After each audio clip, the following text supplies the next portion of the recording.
Dan Salam Malaysia Madani, hari ini 7 Disember 2023 kembali membicarakan 5 berita pilihan dalam Berita 5 at 5. Tindakan segelintir pihak menuduh dan melabel UMNO sebagai barua lantaran terus mendukung kesepakatan dalam kerajaan perpaduan hari ini telah dibidas oleh beberapa ahli parlimen. Ketua UMNO bahagian Lahad Datu Sharif Muza Sharif Mabu menganggap perkataan tersebut adalah tidak benar, malah menggurus hati ahli-ahli UMNO, terutamanya kepimpinan di bahagian-bahagian dan akar umbi yang selama ini secara teguh bersama parti. Untuk rekod terdahulu, UMNO dan Barisan Nasional telah menjunjung titah Yang Pertuan Agong bahawa semua 30 ahli parlimen BN mesti mengambil bahagian dalam kerajaan perpaduan. Keputusan tersebut yang dibincangkan bersama oleh Majlis Kerja Tertinggi UMNO dan kemudiannya Dewan Tertinggi BN memutuskan untuk menyokong dan menjunjung titah ke bawah Duli Yang Maha Mulia Seri Paduka Baginda Yang Pertuan Agong supaya UMNO dan Barisan Nasional menyokong dan mengambil bahagian dalam kerajaan perpaduan. Justru beliau mempersoalkan sesetengah pihak yang menyatakan kekalahan dalam pilihan raya kecil Parlimen Kemaman baru-baru ini sebagai ukuran orang Melayu menolak UMNO dan mengatakan parti itu barua.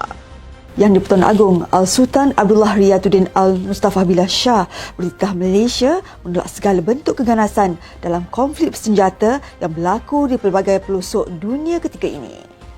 Seri Paduka bertitah, keganasan itu termasuk pengumuman terhadap orang awam, hospital dan sekolah serta pemotongan bekalan air, elektrik dan makanan.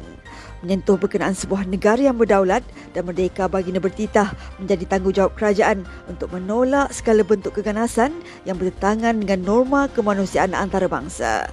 Semua barisan pimpinan termasuk pemimpin dalam bidang keselamatan dan pertahanan hendaklah berpegang teguh kepada prinsip keamanan dan kemanusiaan sejagat. Seri Paduka berpesan agar mengambil kira konflik bersenjata yang sedang berlaku di mana universiti yang sedia ada wajar dijadikan pusat utama dalam menerapkan kefahaman dan pematuhan masyarakat serta pemimpin masa hadapan negara terhadap undang-undang kemanusiaan antarabangsa. Perdana Menteri Datuk Seri Dr. Ahmad Zahid Hamidi berkata, penghantaran bantuan kemanusiaan ketiga Malaysia untuk rakyat Palestin dijangka dibuat pada 18 Disember ini melibatkan pelbagai barangan seberat 60 tan. Beliau berkata penghantaran bantuan yang diselaraskan Wisma Putra itu mesti dilakukan kerana ia amat diperlukan oleh rakyat Palestin yang terkesan. Beliau berkata demikian dalam sidang media selepas menyaksikan penyerahan sumbangan kutipan oleh wanita UMNO Malaysia berjumlah RM621,954.60 dan syarikat 99 Speak Mat Serembahat berjumlah RM200,000 di sini semalam. Media melaporkan Malaysia melalui Op Ihsan telah membuat penghantaran bantuan ke Gaza dengan penghantaran pertama melibatkan 20 tan barangan keperluan perubatan, barangan bayi dan makanan yang tiba di Gaza pada 10 November lepas, diikuti penghantaran kedua membawa 16 tan barangan bantuan tiba di Mesir pada 11 November lepas. Beliau meminta orang ramai untuk terus membuat sumbangan kepada rakyat Palestin menggunakan platform yang disediakan kerajaan bagi mengelakkan berlaku sebarang ketirisan. Presiden UMNO Datuk Seri Dr. Ahmad Zahid Hamidi berkata, UMNO tidak berhasrat untuk menjalinkan semula kerjasama politik dengan PAS. Beliau yang juga timbalan Perdana Menteri itu berkata, UMNO setakat ini juga tidak mendengar sebarang kabar angin atau cadangan mengenai kerjasama politik melibatkan kedua-dua parti itu. Mengulas kenyataan timbalan Presiden PAS, Datuk Seri Tuan Ibrahim Tuan Man yang dilaporkan berkata, PAS tidak menolak untuk bekerjasama semula dengan UMNO sebalik sejarah pahit hubungan kedua-dua parti tersebut. Bercakap kepada pemberita selepas menyaksikan penyerahan sumbangan kutipan tabung akuan amanah kemanusiaan rakyat Palestin, Ahmad Zahid berkata beliau mahu ahli Majlis Kerja Tinggi UMNO Syam Jalil hadir mengemukakan pendapatnya mengenai keputusan pilihan raya kecil Parlimen Kemaman pada mesyuarat MT malam tadi.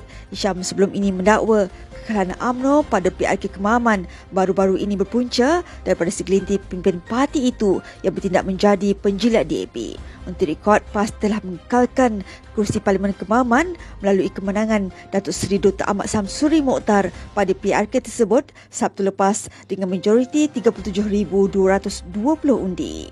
Bagi mempertingkatkan kesefahaman dan kerjasama antara parti yang bentuk Kerajaan Perpaduan Malaysia, Konvensyen Kerajaan Perpaduan di peringkat negeri akan diadakan bermula Januari depan. Setiausaha Agung UMNO Datuk Dr. Ashraf Wahid Rizuki berkata Majlis Kerja Tinggi UMNO telah menegaskan pendirian parti itu untuk terus mengukuhkan kerajaan perpaduan melalui perjanjian yang telah dimeterai. Beliau memaklumkan sempena setahun usia kerajaan perpaduan, MKT menegaskan pendirian parti itu untuk terus mengukuhkan dan mempertahankan kerajaan perpaduan sebagaimana titah Duli Yang Maha Mulia Seri Paduka Baginda Yang di-Pertuan Agong. Menurut beliau, bagi meningkatkan lagi kesefahaman dan kerjasama antara parti-parti yang membentuk Kerajaan Perpaduan Malaysia, mesyuarat bersetuju untuk menganjurkan Konvensyen Kerajaan Perpaduan di peringkat negeri-negeri bermula Januari depan. Mesyuarat juga memperakukan bahawa semua ahli parlimen dan AMNO akan terus mendukung pilihan parti untuk menyokong kepimpinan Perdana Menteri Datuk Seri Anwar Ibrahim dan Kerajaan Perpaduan Malaysia. Sekian sahaja daripada saya, Adibah Ahmad. Jangan lupa temu janji kita Isnin hingga Jumaat jam 5 petang. 5 berita pilihan hanya di Berita 5 at 5. Assalamualaikum dan salam Malaysia Madani.